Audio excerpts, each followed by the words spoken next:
Oscillation libre dans un circuit RLC série.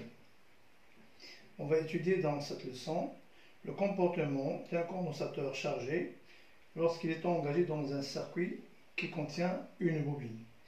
C'est ce qu'on appelle décharge d'un condensateur dans une bobine.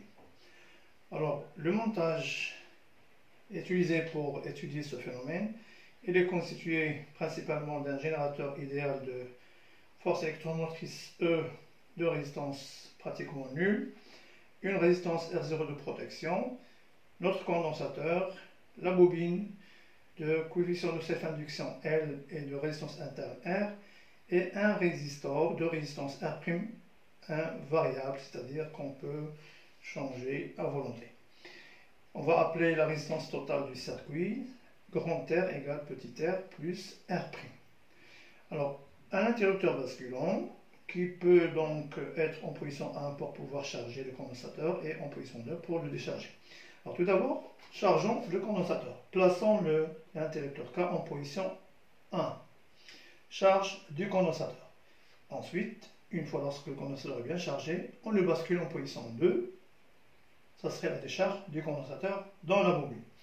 Alors, un oscilloscope cathodique non représenté ici va nous permettre de visualiser la tension aux bornes du condensateur UC pendant ce phénomène de décharge. On constate, alors l'expérience montre qu'on obtient une courbe que vous voyez ici, qui représente les variations de la tension UC aux bornes du condensateur pendant ce phénomène de décharge. Eh bien, cette courbe, elle met en évidence le fait que la tension UC pendant la décharge n'est plus une fonction exponentiellement décroissante comme ce qu'on a vu pour le cas d'un circuit RC. Du moment qu'il y a une bobine, eh bien, cette décharge se fait de façon presque alternative, c'est-à-dire il présente des oscillations avec une amplitude qui diminue au cours du temps. Donc l'expérience montre que la tension UCT est, alors, il est alternatif, du moment qu'il présente des alternances positives et négatives. On dit que la décharge, elle est oscillante. L'amplitude n'est pas constante, elle diminue au cours du temps. On dit que les oscillations sont amorties. Il y a un phénomène d'amortissement. Et bien sûr, ceci est dû à la résistance. Ensuite, du moment qu'il n'y a pas d'apport énergétique du milieu extérieur, c'est-à-dire que seule l'énergie qui était stockée dans le condensateur qui est mise en œuvre ici, eh bien, on dira que les oscillations sont libres. Donc, pas d'apport d'énergie, les oscillations sont libres. Bien, on peut résumer tout ceci en disant que le circuit RLC série est un oscillateur électrique libre et amorti. Pour étudier ce phénomène encore davantage, il suffit de jouer sur la résistance. Eh bien, c'est à l'aide de résistors de résistance variable, on peut justement évoquer les différentes situations. C'est ce qui permet de mettre en évidence ce qu'on appelle les régimes d'oscillation. Selon la valeur de la résistance R totale du circuit, on distingue trois régimes d'oscillation.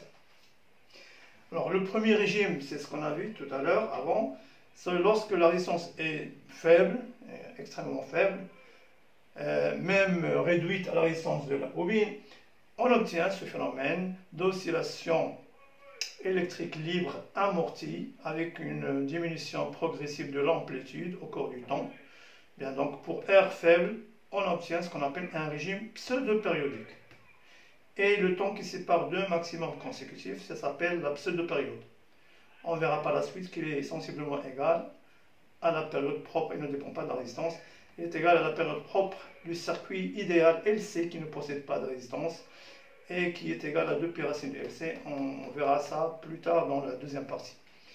Alors, si la résistance est suffisamment grande, suffisamment élevée, eh bien, le phénomène de décharge se fait de façon très lente, c'est-à-dire ça demande beaucoup de temps, c'est presque exponentiel. Eh bien, c'est plus des oscillations, c'est ce qu'on appelle le régime apériodique, qui n'est pas périodique, donc apériodique. Pour passer d'un régime à l'autre, eh bien, la résistance, s'il prend une valeur spécifique dite ou appelée résistance critique, qui est égale à 2 racine de L sur C, eh bien, ici, ce phénomène de décharge se fait le plus vite possible, mais sans osciller. C'est ce qu'on appelle le régime critique. Donc, suivant la valeur de la résistance, on distingue 3 régimes spécifiques qui caractérisent ce phénomène de décharge. Maintenant, si on veut étudier théoriquement, eh bien, il suffit de chercher l'équation différentielle de ce circuit. Alors, je vais dégager le tableau.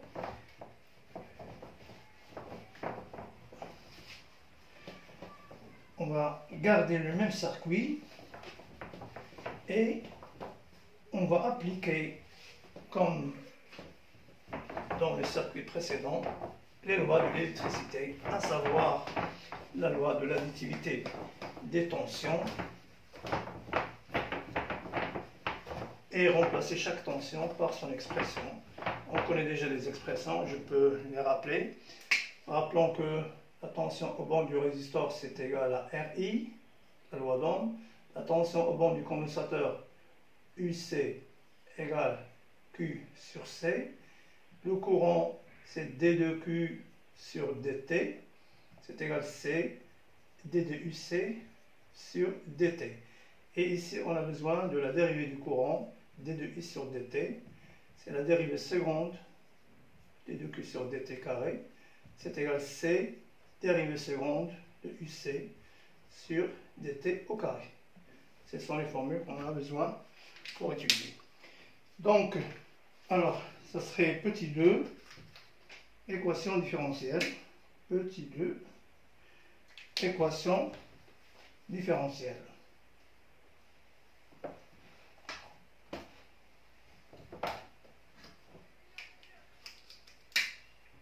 Équation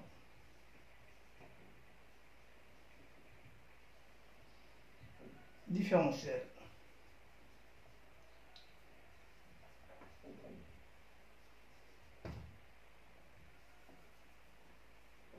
Alors, c'est le même circuit, la bobine, le condensateur chargé préalablement. On bascule l'interrupteur en position 2 et en conservant la convention récepteur pour le condensateur, donc UC. Ça c'est UL et ça c'est UR. Je m'excuse. Convention récepteur. Voilà. Donc, d'après la loi de l'additivité de tension, on a UR prime plus UL plus UC est égal 0. UR prime, c'est R prime I. Pour la bobine, c'est RI plus LDI sur DT plus UC, c'est égal à 0.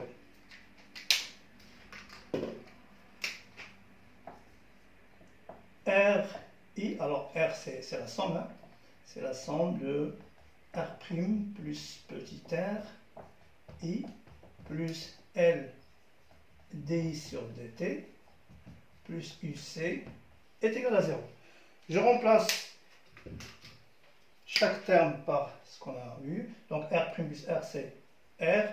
I, je remplace par C D de UC sur DT, plus L, dérivée du courant, c'est C D de UC sur DT carré. Et enfin, UC est égal à 0. Donc j'obtiens une équation différentielle dans laquelle est la tension UC, sa dérivée première, sa dérivée seconde. Donc c'est une équation différentielle. On peut l'arranger, on peut diviser par le terme LC, on peut par la suite écrire c'est 2 de UC sur DT carré, souvent on la présente sous cette forme, plus, alors si je divise par LC, il reste R sur L D de UC sur DT, plus 1 sur LC, UC est égal à 0. Équation différentielle qui ne ressemble plus aux équations différentielles qu'on a vues dans les dernières leçons, RL et RC.